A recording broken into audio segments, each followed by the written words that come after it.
Who should actually be buying an aircraft? It depends on what the need is and the use. If you're not flying, first of all, at least 150 or 200 hours a year, you should not buy. I mean, you should buy a fractional piece of an airplane or a charter. It's just more, logistically, it makes more sense and it's cheaper.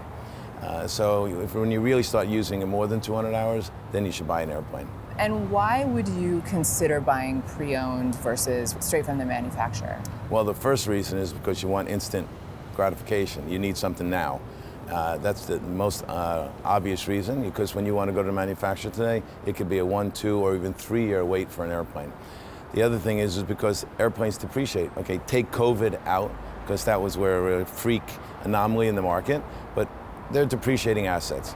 And usually, in a normal marketplace, an airplane will probably depreciate between 30 and 50% the first 5 years, just like a car.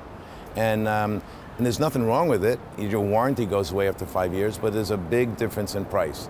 So people want to measure, do I want instant gratification and get a lower investment? Maybe your operating costs might be a little bit more, but not to justify double the price. People can find aircraft online and everything, but really you should use a broker. Why should you use a broker?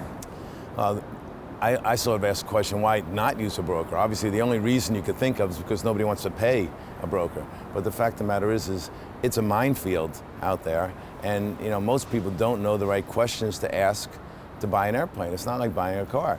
And there's so many things you should consider. And for us in the business that are professional and doing this every day, we know right how to get to the point, find out the issues in an airplane, and know if it's even worth taking it to the next conversation. The amount of money we save a client is much more than what we cost the client. And it's just the math just doesn't make sense not to use a legitimate broker. Right, okay. But then how do you find a good broker, and should you interview several, or how do you test that out? Yeah, I mean, you should. Listen, there is an organization, IATA, which is the International Aircraft Dealers Association, and they have a membership group that are basically go through a certification process.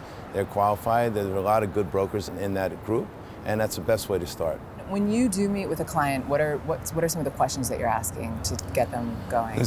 It's a really basic. First of all, you want to know what your budget is. Second of all, you want to know how many people you got to carry. Third of all, what's the longest trip you need to take 4 or 5 times a year? Because let's say you're going from Las Vegas to LA every week, and once a year you go to New York. You don't want to buy an airplane to go to New York. So the range, the number of people, the budget is really the 3 critical things. Once you have those questions, you can narrow 85% of the airplanes and filter them out. And then what should people know about that they're going to have to consider once you choose an aircraft in terms of just the basic steps like inspection, and then what they need to think about after? So in the US, a large number of people actually self-manage the airplane. They have an in-house flight department because it's relatively easy when you're domestically flying.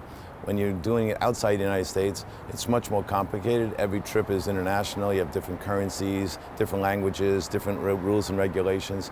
So it's all much more complicated, and they need the help of a management company that has that global coverage. But to buy the airplane, basically you're doing a letter of intent, you're doing a purchase agreement, you're going in for a pre-purchase inspection to make sure the airplane is clean. And then you close and you're deregistering or exporting the airplane depending on where in the world it's coming from and going to.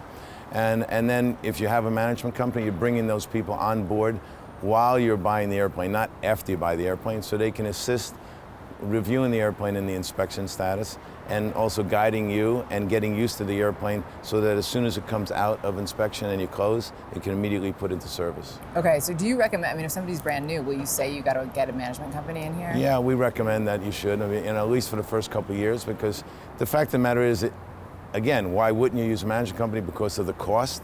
But the fact is that what they cost you, they save you in other places. So, they can get cheaper prices on pilot training, on insurance, on fuel purchases, and usually those savings can offset the cost that you're paying them for the management fee.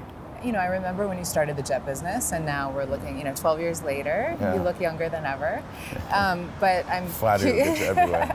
I'm curious what you've learned, because that was a very big deal. It was brand new. It was a totally different concept, and I'm curious when you reflect back, what you've learned now.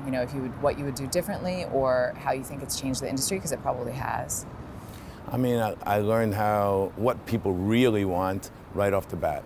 So when you're talking to somebody on the phone or through emails, people usually are a little over exaggerating what their needs are. And they're flapping their wings. They tell their pilot, I want to spend 25 million, I need to get 10 people and go 8 hours. And then when you sit in front of the person with our app and you actually see, it's like a doctor. If you don't tell me your real problem, I can't solve your problems. So once they see what we can do, if they don't give me the real information, they won't get a real answer. When they see that, they start saying, well, I don't really want to spend 25, I really want to spend 15, I don't really carry more than 4 people, I really need to go 4 hours. So what we do is we really narrow down what the minimum airplane model they should have, and then they can get anything above that. And I've learned through this whole experience of really what the client wants and what they need. And I think that helps us solve their issues much quicker, and you don't have to waste a lot of time looking at stuff that you're not going to end up with. Do you see any very common mistakes beyond, asking for too much aircraft or too little? Are there other things people should? Yeah, I mean, listen, like everything, everybody wants a deal, and they want the cheapest, plane. And I sort of use the analogy. I mean, you don't really want to go out and find the cheapest sushi restaurant, right? I mean, cheap and sushi don't really go too well together. And it's the same thing. Why would you're putting your life, your executives' lives, your family lives in this airplane? Why would you want to buy the cheapest? I mean, I'd want the best pedigree, the best maintenance history.